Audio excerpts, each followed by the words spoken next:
Welcome to the second edition of the Armchair Economist, making sense of economic headlines and principles. This episode's subject is the U.S. debt limit, also known as the debt ceiling. We'll be hearing an awful lot about this in the news, so I'd like to discuss what is the U.S. debt limit, also known as the ceiling. How does the U.S. get into debt? What is the history of the U.S. debt? And what is the relationship between U.S. debt and gross domestic product? First, let's begin by defining what is the debt limit. Now, according to the U.S. Department of the Treasury, the debt limit is a total amount of money that the United States government is authorized to borrow to meet its existing legal obligations, including Social Security, Medicare, blah, blah, blah, blah, blah. The debt limit does not authorize new spending commitments. It simply allows the government to finance existing legal obligations that the Congress and the presidents of both parties have made in the past. All right. That is what the U.S. debt limit is, or debt ceiling. How does the U.S. get into that? Well, let's make this personal first. Let's begin by reviewing our own household individual revenue and expenses, and that is, of course, how we end up with a surplus or a debt. At the end of the year, we'll report to the government what we earn in wages and salaries, as long as all of our other income. This gets totaled up, and all of our income, or revenue or income, gets reported in to government. And for this example, this turns out to be in thousands, $50,500, which happen to be the 2011 median U.S. household income. We'll turn right around and spend all of our income on assorted things like mortgages, college school loans, auto loans, utilities, communication, for stuff, whatever. We'll spend all of our money on assorted things. And those can be totaled up at the end of the year. And ideally, we will spend less than we receive in revenue, but of course this isn't always true, because that's how we all end up with debt. In fact, in 2011, the U.S. household debt, average credit card debt was $15,000. Mortgage debt was $149,000. Its average student loan was $34,000. So the average U.S. household carried a debt from prior year or from that year for $199,000.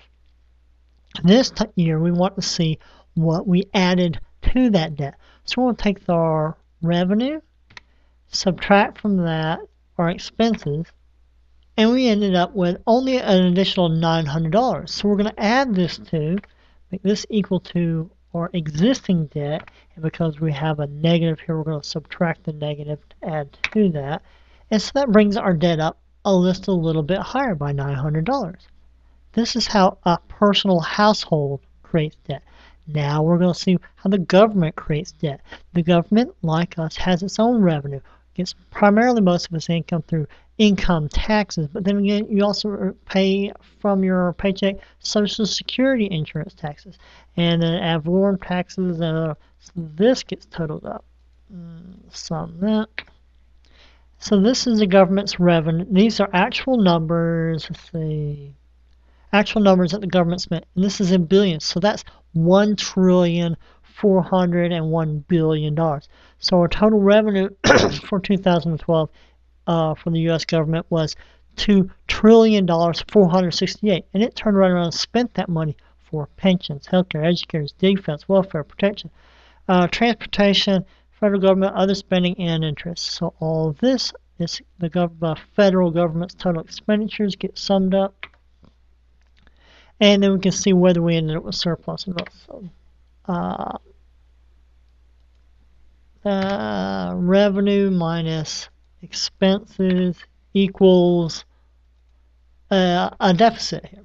So let's carry that on over to the prior years. Prior year in 2008, the debt ceiling was just over $10 trillion, or 10,000 billion dollars if you prefer, or 11,000. And then 2009, that ceiling was, or the debt that was carried over from the year from years before, just like we do in a household. We carry this debt over from year to year. The federal government also carries debt over from the year.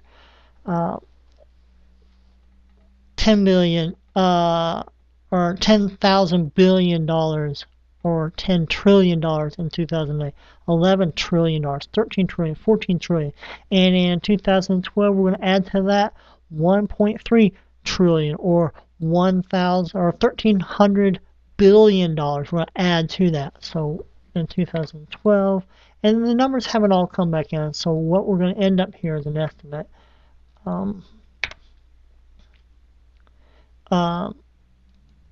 Is $16 trillion or 100 or $1,600 billion for the 2000 national debt. Now, have we done this in the past? Yes, we've done this in the past. Here is our debt. Actually, I kind of skipped ahead there. That's in relationship to the GDP.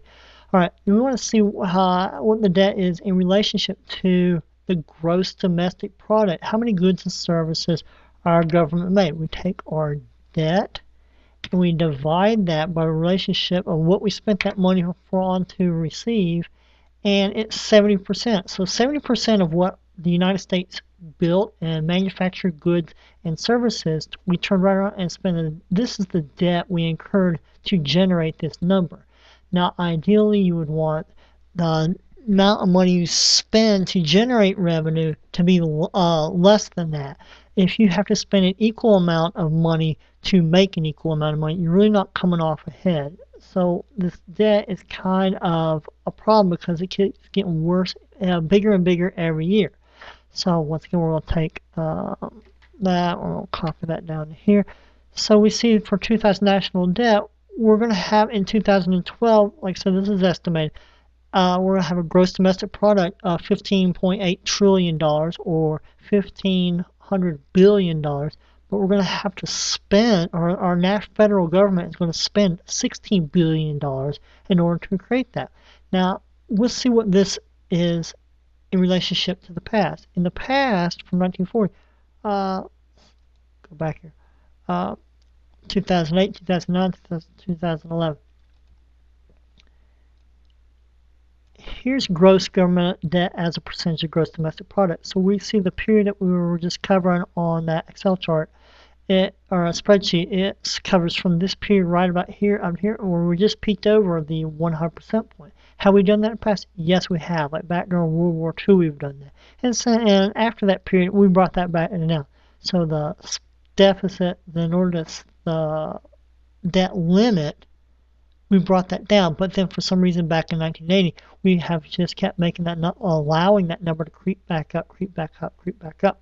And how does that happen? That's because we managed to spend more on our obligations than we receive in tax revenue. And this is why in the news you're seeing an awful lot of argument between the Democrats who are wanting to allow expenses to remain the same, but we want to, or actually allow expenses to creep up a little bit higher. We want to, Democrats want to spend more money, and Republicans are saying, yes, we will allow you to increase the national debt. However, you're going to have to cut down on your expenses. So the Democrats want to increase expenses, and the Republicans want to decrease expenses. They'll allow it, but they're fighting over two different things, primarily over expenses, and to some degree, they're going to argue over, well, the Republicans will allow income taxes to be increased, but then it gets to be a debate over exactly who is getting to pay for those. Right? And that's all we got to talk about today for the U.S. debt limit. Thank you for watching yet another edition of the Armchair Economist. Thank you and have a good day.